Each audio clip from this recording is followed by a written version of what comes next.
No se diga más. No se diga más. Por Top Latina. Miren, tenemos ya vía telefónica, como ustedes escucharon hace un rato, cuando estábamos hablando sobre el video, la declaración que publicó ayer la ministra de Interior y Policía, Farideh Raful, en su cuenta de Twitter o de X, como parte de los comentarios a la publicación de la ministra Raful, les leía textualmente hace un rato un tuit del doctor Julio Curi, con el cual me identifiqué en un 100%, como ustedes ya lo escucharon. Y tenemos una llamada con el doctor Julio Curi, precisamente, a quien agradecemos la disposición de acompañarnos. Doctor Curi, muy buen día, gracias por atender nuestra llamada. No, las gracias a ustedes por llamarme. Bueno, y me va a permitir que vuelva a leer el tuit, por si acaso alguien se ha sumado luego del comentario.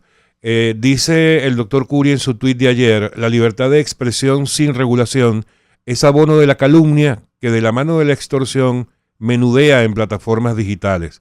Y termina diciendo que es tiempo de asumir la tarea legislativa, aunque conlleve un costo político. Doctor Curi, yo le doy la palabra, casi que hay que decir no se diga más después de ese tuit.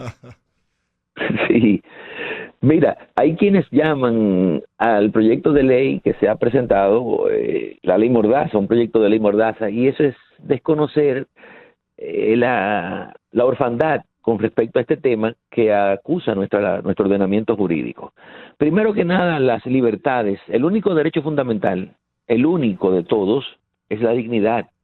La vida, que es un derecho fundamental, la libertad, que es otro, no son absolutos. Uno los pierde en la medida en que también contravenga la propia legislación. Si, por ejemplo, yo cometo un homicidio, pierdo mi libertad de tránsito. Si el Ministerio Público entiende que se debe peticionar una medida de coerción consistente en prisión preventiva o arresto domiciliario, también la perderé en el curso de una investigación. Igual pasa con el derecho a la vida. Si alguien esgrime contra mí un arma y yo me defiendo con un arma equivalente, habría provocado la muerte del otro en caso de que ocurra, ¿no?, por legítima defensa. Y esa otra persona habría perdido la vida en condiciones que me exoneran o me eximen a mí de responsabilidad penal.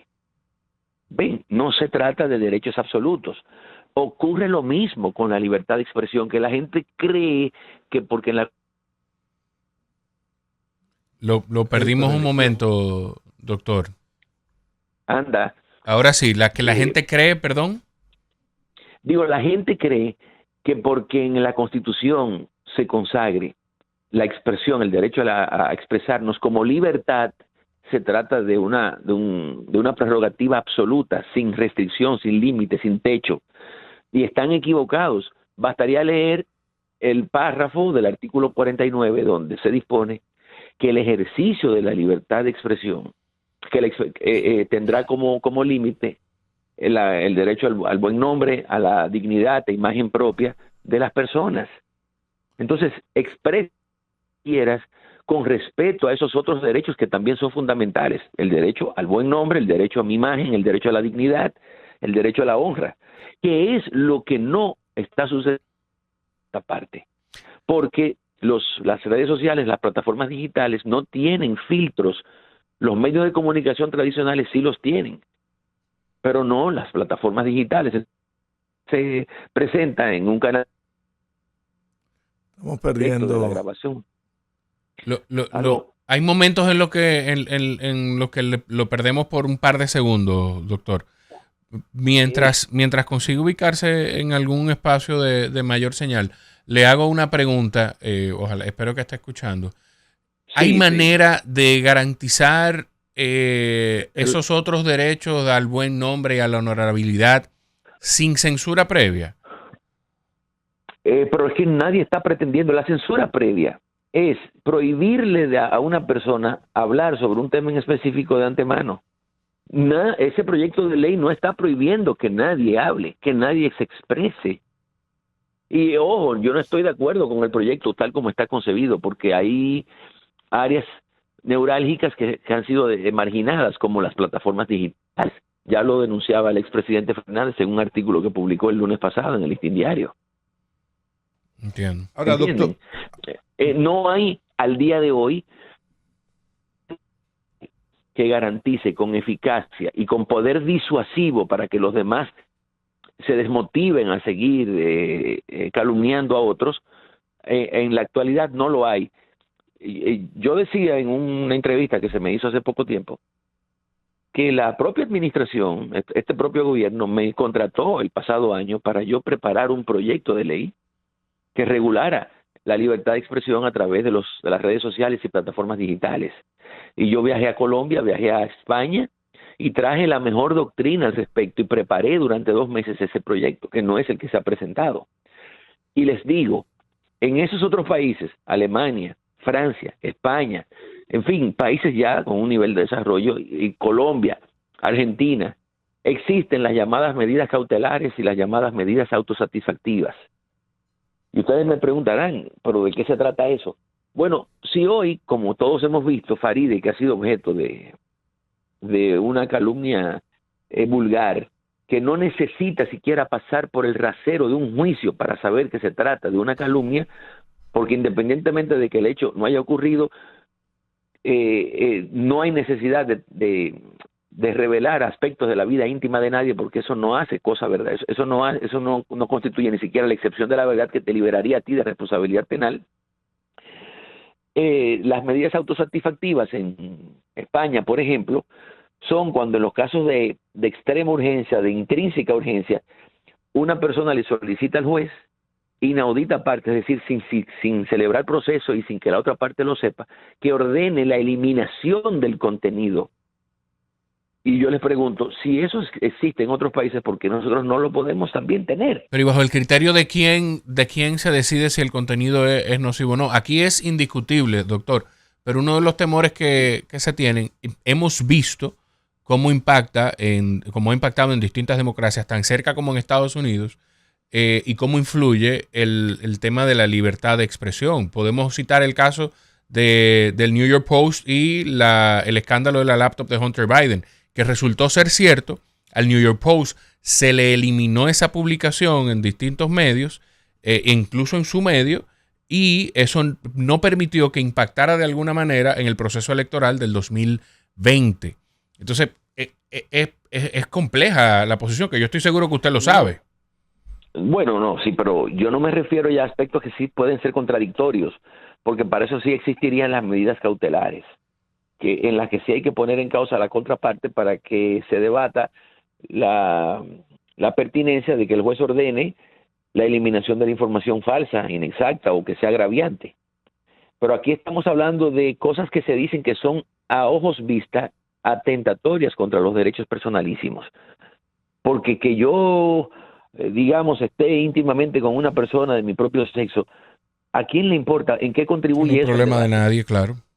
Entonces eso se ha divulgado con exprofeso para atentar contra esos derechos, del buen nombre, la imagen propia, y la verdad es que duele porque estamos asistiendo con una asiduidad cada vez más frecuente o mayor, para decirlo mejor, a la calumnia generalizada. Todos hemos sido ya de una forma u otra objeto de campañas de este tipo. Lo he sido yo.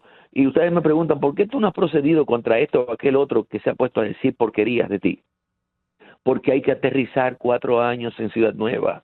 Exacto. Correcto. Audiencia detrás de audiencia, audiencia detrás de audiencia, para que al final de esos 4 años el juez lo condene a 6 meses de prisión, que es el límite, suspendidos. Entonces, ¿qué yo gané? Nada. Fatigarme, ir una vez cada mes o cada 45 días a audiencias allá abajo para ver al agraviante, incidentar el proceso, recusar al juez y devolver. No, hombre, no, eso no es posible. Aquí no hay instrumentos legales que aseguren con eficacia el respeto de nuestros derechos personalísimos. Ahora, doctor, ante ese escenario, entonces, la primera opción sería la aprobación de ese proyecto de ley que ya está en el Senado. ¿Cuál sería su recomendación en todo caso? Y usted habla de, aunque conlleve un costo político en su tuit, ¿Cuál cree usted que sea el costo político? Porque yo también veo que quienes reaccionan normalmente son los que precisamente viven del chantaje y del soborno, y de algunos comunicadores o periodistas que dentro del romanticismo de la libertad de expresión tradicional terminan apoyando a los que viven del soborno y del chantaje. Sí, el costo político es ese precisamente porque esos difamadores hacen ruido y uno y otro hacen las veces de cajas de resonancia. Y en una población con un escaso nivel de formación, entonces se encuentra algún eco, y yo supongo que eso pudiese disminuir el nivel de aceptación del partido de gobierno. Ahora, aquí porque todavía no se ha empezado a aplicar la ley de extinción de dominio, ¿no? Si nosotros revisamos a 15 o 20 de estos personeros que son supuestamente comunicadores y los sometemos para que expliquen por la presunción de ilegalidad del origen de los bienes que tiene, cómo los han obtenido, ustedes verán que esos 15 o 20 que son de todos conocidos han hecho lo que tienen en base a la extorsión que se las han facilitado las plataformas digitales.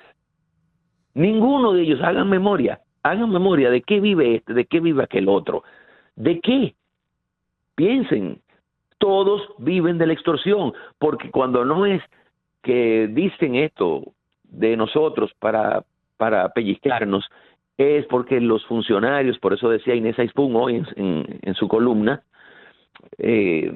como esto ha crecido como la verdolaga, que es patrocinada con dinero público, porque los funcionarios pagan a estos individuos para que no hablen de ellos, porque se inventan cosas, que si tienen amantes, que si qué sé yo, un montón de bajezas. Doctor, ¿hay manera de tener acceso, porque no sé dentro del trabajo que hizo, si hay manera de tener acceso a ese proyecto que usted le llegó a presentar al Poder Ejecutivo para el que le fue contratado, que tiene esa influencia europea y de Colombia, como usted decía? Sí, yo estuve reunido con el presidente de la República en días pasados, y él me preguntó por el proyecto porque hablamos del tema, porque también el propio primer mandatario ha sido víctima de campañas de este tipo. Claro, habría que remontarse al 2018-19, que fue cuando esto tuvo su origen. Es que también en aquel momento el hoy partido oficialista estimuló estas conductas que hoy estamos reprobando. Esa es la verdad. Yo recuerdo que en aquel un connotado chantajista dijo algunas cosas que eran sobre mí. Bueno, esa conversación célebre que han reproducido, bastante editada, mía con el diputado Moya. Eso tuvo lugar en el 2011. Imagínense, cuando se discutía el control de lo que fueron los casinos. Y ese diputado Moya, que no lo era en aquella época, a un canadiense que me contrató a mí. Ahí no se habla, en esa conversación, excepto las malas palabras que él dice, y las malas palabras decía el escritor uruguayo Ariel Arango, que no existe. Pero bueno, ese es otro tema, harina de otro costal. Ahí no se habla de estafar a nadie, de chantajear a nadie, de que Nuria, como los adversarios de ella han pretendido criticarla por esa conversación, de que Nuria hiciera un programa por interés. No, como lo decía yo recientemente, yo sí fui donde Nuria, le presenté la crisis que había entre socios, el canadiense con este otro que anda por... y a ella les resultó interesante y se hizo el programa, pero sin que no sea informativo de investigación, como lo hace Alicia Ortega también, porque que a ellos no les llegan las informaciones. Claro, la gente ahí denuncia y a ellos ponderan si conviene o no hacer el programa y los hacen. Eso mismo hice yo. Pero aquí, cuando se quiere hacer una campaña de desmérito, de descrédito en contra del otro, entonces se hace... Doctor, usted lamentablemente se nos acaba el tiempo, pero yo no quiero comprometerlo al aire, pero le extiendo la invitación en la medida de sus posibilidades de que la semana que viene nos acompañe en cabina y podamos dedicarle más tiempo a esto.